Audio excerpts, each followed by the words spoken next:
여러분 안녕히 주무셨습니까? 참 좋은 아침입니다. 오늘 2017년 6월 23일 금요일입니다.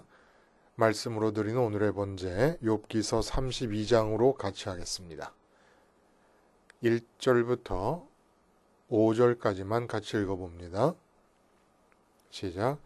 욥이 자신을 의인으로 여김으로 그 세 사람이 말을 그치니 람 종족 부스 사람 바라겔의 아들 엘리후가 화를 내니 그가 욥에게 화를 내면 욥이 하나님보다 자기가 의롭다 하며 또 세 친구에게 화를 내면 그들이 능히 대답하지 못하면서도 욥을 정죄함이라. 엘리후는 그들의 나이가 자기보다 여러 해 위이므로 욥에게 말하기를 참고 있다가 세 사람의 입에 대답이 없음을 보고 화를 내니라.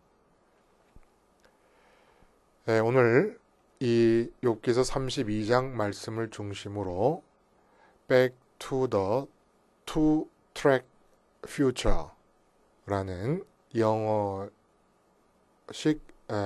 제목을 가지고 함께 말씀을 나눕니다. Back to the Two-Track Future. Back to the Future. 유명한 영화죠. 그렇죠? 세 번이나 시리즈로 상영이 되었습니다. 저는 이제 기억이 나는 것, 봤는지 안 봤는지도 기억이 안 나요.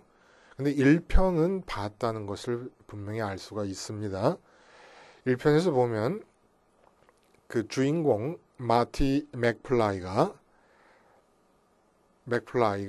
그 괴짜 박사 브라운과 함께 있다가 무장 강도들에게 쫓기는 위급한 상황이 됩니다. 그래서 무장 강도들이 쏜 총에 괴짜 박사 브라운은 맞아서 땅에 쓰러지고 쫓기다가 이 브라운 박사가 만들어 놓은 그러니까 스포츠카를 개조해서 만든 타임머신을 급한 마음에 올라타고는 도망간다고 한 것이 그만 30년 전으로 돌아가 버립니다. 자기가 태어나기 전이에요. 30년 전이면. 그래서 이제 본래의 이 마티 맥플라이의 지금, 본래 이 마티의 지금이 있을 거 아니에요? 현재가 있을 거 아니에요? 그 현재가 본의 아니게 미래가 되어버렸습니다. 그래서 그 미래로 가는 것인데 본래의 자기의 지금이었으니까 돌아간다는 표현을 쓴 거예요. back to 라고 하는 단어를 쓴 거죠. 원래 그냥 미래로 간다 그러면 go to the future 하면 충분합니다. 그래서 뭐 30년 뒤로 간다 그러면 go to the future 30 years from now 뭐 이런 정도 표현이 가능할까요? 지금으로부터 30년 뒤로 30년 앞으로 간다. 이 뒤다 앞이다라고 하는 말이 이게 참 쓰기가 애매한데 맥락을 따라서 이해하시면 혼동이 없을 줄 압니다. 그래서 미래이지만 본래 지금이었기 때문에 돌아간다는 뜻의 back to라고 하는 단어를 사용해서 back to the future라고 한 것이 아닌가라는 생각이 들어요. 십자가 복음 신앙은 back to the future의 삶이다. 이렇게 얘기할 수 있다는 겁니다. 그러니까 하늘에서 하나님과 함께 살게 되는 상황이 본래의 지금이었습니다. 우리가 아담 때문에 타락을 하지 않습니까? 그러니까 타락하지 않고 에덴에서 살든지 천국에서의 사는 삶, 그것이 나의 본래의 지금이라는 거예요. 근데 어찌어찌 하다가 마귀에게 쫓기고 마귀에게 유혹을 받아가지고 도달한 곳이 본의 아니게 과거로 돌아왔다는 겁니다. 그러니까 지금 우리는 천국을 가는 것을 미래에 있을 일로 생각을 하지만 이 미래가 사실은 본래의 지금이라는 거예요. 그래서 이 영화를 보면 마티 맥플라이가 30년 뒤 과거로 돌아가서는 그 30년 뒤에서의 삶의 현장이 따로 있음에도 불구하고 거기서 어떤 안정적 삶의 기반을 구축하기 위해서 그 어떤 노력도 하지 않습니다. 직업을 가지려고 하지도 않고 뭘 배우려고 하지도 않고 거기서 연애를 하려고 하지도 않습니다. 30년 뒤 과거로 돌아간 이 주인공의 유일한 관심사, 그리고 목숨을 걸고 행해야 되는 유일한 목표는 무엇이냐? 본래의 지금은 미래가 되어버린 그 본래의 자기의 현재로 돌아가는 것이 유일한 목적이고 목숨과 마음과 뜻과 힘을 다하여 경주해야 될 일이 되어버렸습니다. 마찬가지라는 거예요. 우리가 여기 살고 있지만 본래의 지금을 잃어버렸습니다. 그래서 그 본래의 지금으로 돌아가기 위해서 하나님과 함께 살고 있고 하나님으로 배부르고 예수님과 성령님과 더불어 삼위일체 교통 안에 예수님 안에서 참여하는 그러한 본래의 지금으로 돌아가기 위해서 온 관심을 그것에만 다 쏟는 거예요. 이 땅에서 안정된 삶을 구축하려고 하거나 이 땅에서 무슨 기쁨을 찾으려 하거나 이 땅에서 애인을 사귀려고 하거나 이런 거 전혀 없이 이 사는 원동력이 본래의 지금으로 돌아가려는, 이제는 미래가 되어버린 본래의 지금으로 돌아가는 것입니다. 그래서 우리가 지금 살고 있는 것이 본래의 지금으로부터 떨어져 나온 과거라는 것을 가르쳐 주시기 위해서 하나님이 허락하신 사건이 가장 괄목할 만하고 대표적인 게 변화산 사건이라는 거예요. 베드로가 예수님의 하늘나라에서 있으실 때의 그 모습을 바라보면서 모세와 엘리야가 예수님과 함께 대화하는 그 하늘나라에서의 삶의 모습의 단편적인 삶의 모습이죠. 그 단편적인 삶의 모습에 직면해서 산 아래 모든 일을 다 잃어버립니다. 망각해버립니다. 잊어버려요. 그리고 거기가 좋다고 산 아래 무슨 일이 있을 것인지 관심도 없고 거기서 머물자고 얘기를 하지요. 이 사건이 바로 Back to the Future의 삶을 살도록 하시기 위해서 본래의 지금으로 돌아가라. 너희의 미래는 앞으로 있을 미래라기보다는 본래 너희의 지금이다. 그러므로 지금 이 과거로 돌아온 듯한 이 삶의 현장에서는 그 어떤 안정적인 삶의 조건을 구축하기 위해서 노력하지 말고 오직 마음을 본래 지금인 하늘에 보내라. 그렇게 사는 거라는 거예요. 근데 이렇게 보낼 때 지금 그렇게 하늘로 보내도 나는 지금 죽는 게 아니기 때문에 내일을 살고 모레를 살 수도 있습니다. 10년 뒤까지도 살 수 있고 20년 뒤까지 살 수 있어요. 그래서 또 땅에서 미래가 펼쳐져 나갑니다. 이 땅에서 펼쳐지는 미래, 지금 내 위에 있는 하늘로 마음을 보내면서 동시에 내 몸은 10년, 20년, 30년 뒤까지도 살 수 있는 미래를 향해 가고 있잖아요. 이래서 투트랙 미래가 우리에게 주어지고 있다는 거예요. 그럼 이 투트랙 미래를 어떻게 구분해내면서 살 것이냐? 우리 마음은 하늘 미래로 가야 된다는 거예요. 하나님과 함께 사는 그곳에서 만족과 기쁨을 얻기 위하여 본래 지금인 그 천국으로 back to the future 해야 된다는 겁니다. 그렇게 할 때에 이 땅 위에서의 미래는 하나님의 뜻이 이루어지는 미래. 그래서 제가 그 설교를 요약하는 그 동영상이 나오는 화면 옆에다가 쓴 내용을 보면 하심의 미래와 주심의 미래라는 말을 썼습니다. 내가 가져야 될 내 몫은 하늘에 계신 하나님이고 하늘입니다. 지금 현재 이 땅에 살고 있는 여기서 지금 우리는 그것을 추구하고 그것을 가져야 되는 것이고, 그러면 이 땅에서 하나님이 나의 몸을 통해서 나의 생각을 통해서 이루시려고 하는 일들은 하나님께서 내 몫으로 주시는 것이 아니라 그냥 하나님이 행하시는 것입니다. 하나님 만약에 안진뱅이를 나를 통해서 일으키셨다. 그러면 하나님이 나에게 그 기적을 주신 것이 아니고 하나님이 나를 통해서 당신의 뜻을 이루신 거예요. 내게 주신 복이 아닙니다. 그것은 나를 통해서 하나님이 이루어 가시는 것이지. 그래서 행하심의 미래라 그랬던 거예요. 그리고 내게 주심의 미래는 하늘을 주십니다.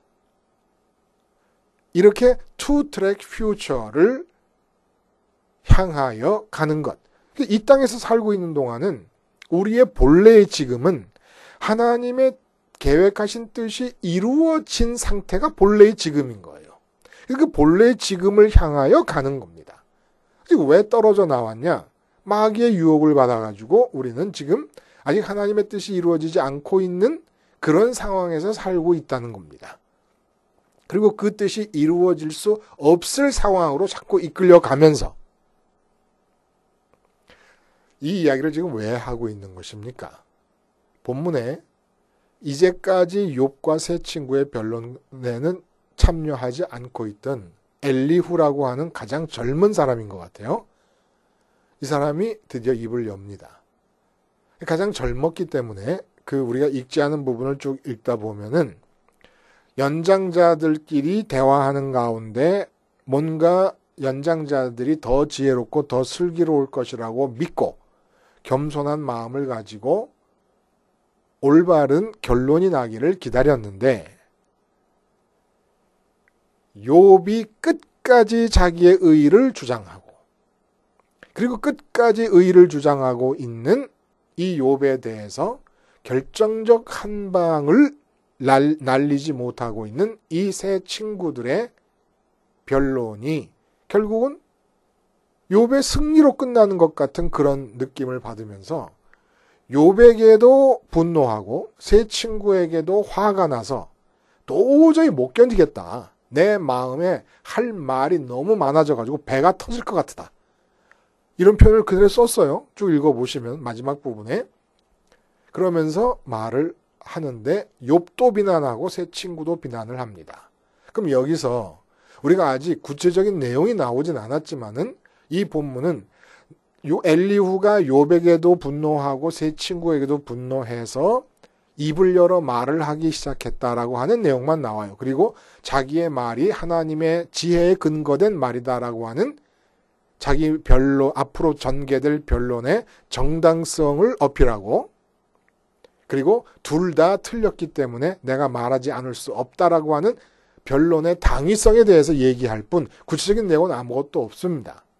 근데 이 본문이 도대체 우리에게 전하시려고 하는 내용이 도대체 뭘까요? 한번 생각해 보라는 겁니다. 이제까지 욥과 세 친구들의 변론이 있었으니까 욥에게도 화를 내고 세 친구에게도 화를 내면서 진정한 참 진리를 자기가 말하겠다고 나서는 엘리후가 서 있는 입장은 어디겠는가를 한번 생각해 보라는 겁니다. 도대체 엘리후의 신앙적 관점, 영적 관점은 어디에 있기에 욥이 지금 당하고 있는 재앙의 문제를 바라보고 이해하고 해석함에 있어서 욥이 말한 것도 틀렸다 그러고 세 친구들이 말한 것도 틀렸다고 하는 것이냐. 이거 한번 생각해 보라는 거예요. 생각해 보라고 오늘 본문 말씀이에요. 구체적인 내용은 아무것도 없습니다. 그래서 생각해 보고 나서 엘리후가 말하는 것들을 한번 보자는 겁니다. 자, 그럼 어디에 위치하고 있는 것일까요? 엘리후의 입장은. 욥은 자기에게 주어진 재앙이 자기 자신에게 귀책 사유가 없다. 왜냐하면 자기는 이제까지 살아온 과거를 돌아볼 때 이 인간의 삶의 현장에서 쉬지 않고 일하고 계시는 하나님을 보았고 일하고 계시는 하나님을 인정했고 그 하나님의 주권자 되심과 살아서 일하고 계심을 늘 가장 우선적으로 인정하면서 살고 있었다. 그러니까 하나님의 주체성이 내 삶을 지배하고 있었는데 도대체 내가 무슨 책임질 일을 할 수 있었을 거라고 지금의 재앙이 나의 잘못 때문이라고, 나의 죄악 때문이라고 할 수가 있겠느냐 라고 하는 겁니다. 그리고 하나님의 일하심, 하나님의 주체적인 어떤 주도성을 인정함을 최우선적으로 매일매일의 과제로 삼고 의무로 삼고 살아가는 중에 사회적인 차원에서도 행위적인 차원에서도 하나님이 일하고 계시고 하나님이 보고 계시는 가운데 그것을 강하게 마음에 붙잡고 믿고 있는 사람으로서 어떻게 나쁜 일을 할 수가 있겠습니까? 그래서 행동도 의로울 수밖에 없었다 라고 하는 얘기를 합니다. 이런 거에 반해서 친구들은 너의 지금의 재앙은 두말할 나위도 없이 네가 그 재앙을 당하기 이전 시간 동안에 저지른 죄악 때문이 아니겠느냐. 그 죄악에 대한 형벌이 아니겠느냐. 라고 하는 것을 끊임없이 반복하면서 욥을 설득시키려고 했습니다. 그러나 욥으로서는 받아들일 수가 없었던 거예요. 왜냐하면 내게 귀책 사유가 없으니까. 내가 책임적으로 내 스스로 내 삶에 대해 주체적인 입장이 되어서 삶을 살았다고 생각하지 않으니까. 그래서 욥은 뭐라 그래요? 하나님이 주셨으니 하나님이 가져가신 것이다. 하나님이 복을 주신 것처럼 화도 주실 것이다. 그리고 이러한 삶에 대해서 하나님께서 이처럼 순전하고 하나님을 경외하는 자가 없다고 인정까지 해주신 상황입니다. 그럼 도대체 이러한 욥이 왜 틀렸다고 하는 것이고 또 친구들도 틀렸다고 하는 것일까? 엘리후는.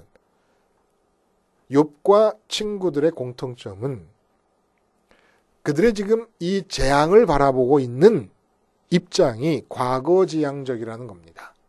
욥은 과거에 내가 하나님의 인간 세상 안에 들어오셔서 일하시는 주체성을 인정하고 살았기 때문에 지금의 재앙에 책임이 없다는 것이고, 제 친구들은 지금의 재앙이 과거에 네가 행한 어떤 죄악 때문이 아니라면 있을 수 없는 일이고 설명될 수 없는 일이다라는 겁니다. 근데 엘리후는 미래의 관점을 끌어들여서 지금 남아있는 게 그렇게밖에 될 수 없지 않겠습니까? 미래의 관점을 끌어들여서 미래에 하나님께서 욥이 어떠한 모습이 되어야 된다라는 생각이 있으시기 때문에 그 미래를 향하여 지금을 연단과 시험으로 주시는 것이다 라는 가장 젊은 사람이 기가 막힌 새로운 관점을 지금의 변론의 현장에 갖고 들어오는 겁니다. 그러니까 지금의 재앙은 과거의 죄 때문에 의한 형벌도 아니고, 또 욥이 내가 과거에 죄진 것이 없는데 왜 이런 재앙이 생기느냐라고 볼 것도 아니고, 자꾸 하나님에 대해 의문을 품을 것도 아니고, 하나님에게 의문을 품는다는 것 자체가 잘못된 것 아니냐. 네 입으로 하나님은 전능하시고 전지하시다고 하셨으면서 왜 자꾸 하나님께 의문을 품느냐. 그럼 왜 이런 재앙이 주어졌느냐. 미래에 하나님이 꿈꾸고 계시는 욥의 모습, 욥의 삶의 모습이 있기 때문에 그 하나님이 꿈꾸시는 그 미래의 모습을 향하여 필요하다고 생각하셔서 지금 연단과 시험을 하시기 위해 이런 재앙이 주어진 것이다. 아, 이게 젊은 사람이 대단하지 않습니까? 그렇게 엘리후의 말이 길게 몇 장에 걸쳐서 이어지고 그 다음에 하나님이 등장하십니다. 그리고 하나님이 등장하셔서 욥을 향하여 말씀하실 때 세 친구를 나무라십니다. 욥도 나무라지만 세 친구를 상대적으로 더 나무라십니다. 그러나 엘리후에 관한 말씀을 하지 않으십니다. 하나님이 나타나시기 전까지 필요한 과정이었다는 거예요. 엘리후의 관점이. 그래서 여러분, 지금 욥은 본의 아니게 하나님께서 허락하시는 재앙으로 마음의 고통을 느끼면서 이 고통에 밀리고 쫓겨서 세상이라고 하는 태, 모태가 아니라 세태라 그랬어요. 이 세상이라고 하는 태로부터 마음이 빠져나와 있지만 여전히 욥이 바라보는 시선의 방향은 이 세상을 바라보고 있는 겁니다. 왜냐하면 세상 속에서 일하시는 하나님을 보고 있었기 때문에. 근데 엘리후가 어떻게 말할지는 모르지만은 엘리후의 이 미래적 관점을 적용시켜서 보자면 지금 하나님이 재앙을 허락하시는 것은 과거의 잘못 때문이 아니라 과거에 귀로 듣기만 하던 하나님을 눈으로 보면서 귀로 듣기만 했다는 것은 하나님과 욥 간의 1대1의 관계가 성립되지 않고 욥이 하나님을 가질 수 있는 관계가 되지 않았다는 것이고 눈으로 볼 수 있는 관계가 되었다는 것은 하나님이 당신 자신을 1대1로 욥과의 관계에 세우신다는 것입니다. 그래서 나를 가져라 라고 허락하시는 단계가 된다는 거예요. 이 단계를 위해서 욥의 마음은 세상을 빠져나와야 되는 것이었고 그래서 빠져나왔지만은 본의 아니게 빠져나왔지만은 욥은 아직도 세상을 바라보고 있는 방향에서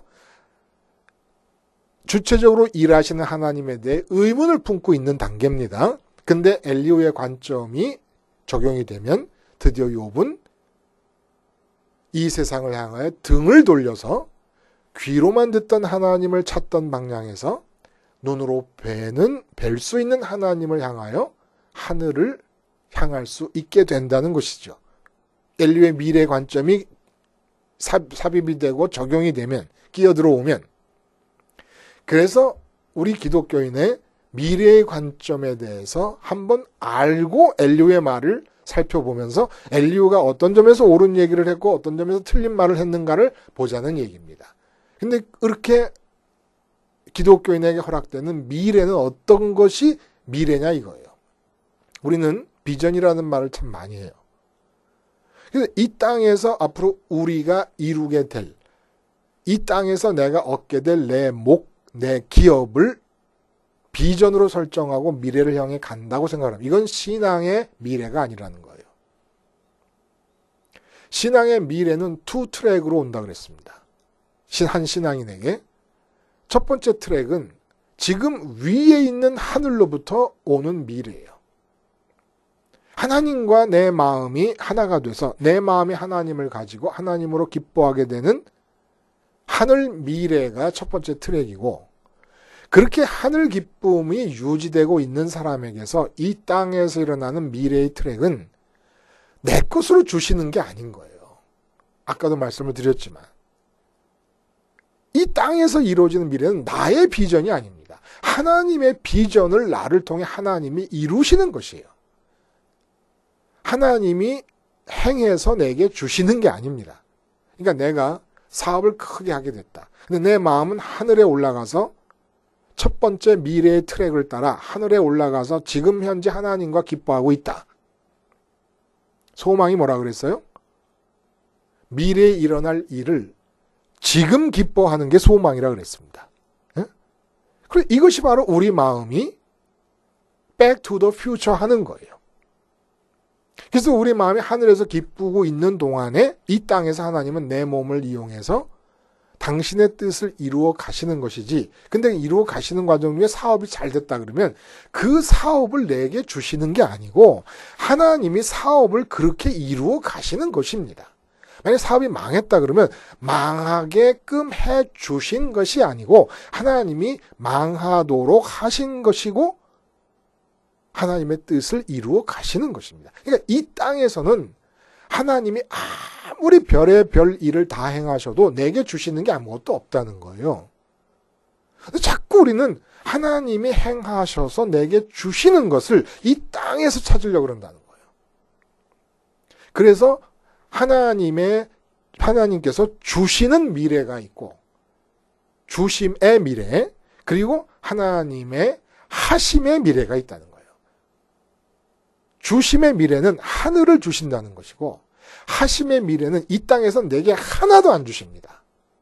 하나도 안 주시고 하나님이 행하시는 미래가 우리에게 주어지는 것이죠. 그래서 이 미래의 투 트랙을 어떻게 우리가 충족시킬 수 있느냐.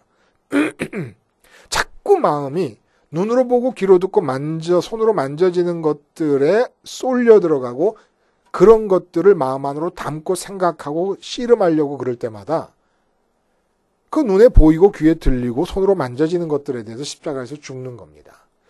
십자가에서 죽기만 해. 십자가만 계속 보는 거예요. 왜냐하면 왜 계속 보냐면 십자가를 마음으로 안 보면 눈으로 보는 게 마음으로 들어오고 귀로 듣는 게 마음으로 들어오고 손으로 만지는 게 마음으로 들어와서 그것을 붙잡고 씨름하고 그것을 위해서 노력하고 계획하고 소원하게 되니까 생각하게 되니까 계속 십자가를 보고 있는 거예요. 그러면 십자가만 보고 있으면 내 마음은 승천의 길을 따라서 하늘과 만나게 되고 하늘을 주심으로 하늘을 갖게 되는 미래를 지금 경험하게 되는 것이고 계속 십자가를 보고 있는 동안에 내가 죽었으므로 욥이 그렇게 철저하게 지켰던 것처럼 하나님의 주체되심, 이 땅 위에서 하나님이 일하시는 분이심을 보존해 드림으로써 하나님이 계속해서 당신이 이루고 싶었던 미래의 계획들을 이루어 내 삶을 채워나가신다는 것이죠. 십자가를 계속 보면 되는 거예요. 마음으로 계속 보면 되는 거예요. 누구를 만난다. 그러면 그 거래처 직원을 보기 전에 눈으로 보고 있는 거래처에 마음까지 딸려 들어가지 말고 마음은 십자가를 보면서 하나님 제가 지금 거래처 직원 앞에서 십자가에서 주님과 함께 죽었습니다. 그러면 그 현장은 하나님이 주체가 되시는 현장이 되는 거예요. 그 하나님이 주체가 돼서 당신의 일을 이루어 나가시는 동안 내 마음은 하늘에 계신 하나님을 하나님이 주심으로 내 마음은 배부르고 만족하게 되는 겁니다. 그래서 거래가 안 됐어도 기쁜 마음으로 나와서 그 자리를 벗어나고 보니 시간이 지나면서 보니까 그 거래 안 하는 게 좋았어요.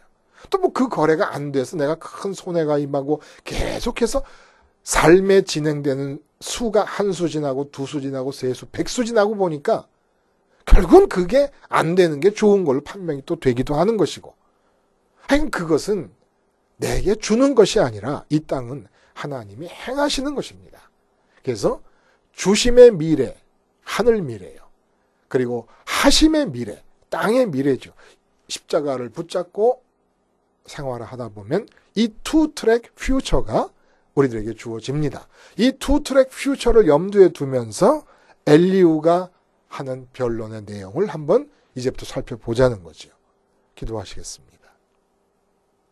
하나님 아버지, 십자가 생활하러 마음은 죽어서 누릴 영생을 지금 하늘로 올라가 누리게 하시며 몸은 하나님께서 계획하고 계시고 비전으로 삼고 계시는 당신의 꿈을 이루시는 도구가 되게 하여 주시옵소서. 예수님의 이름으로 기도하옵나이다. 아멘.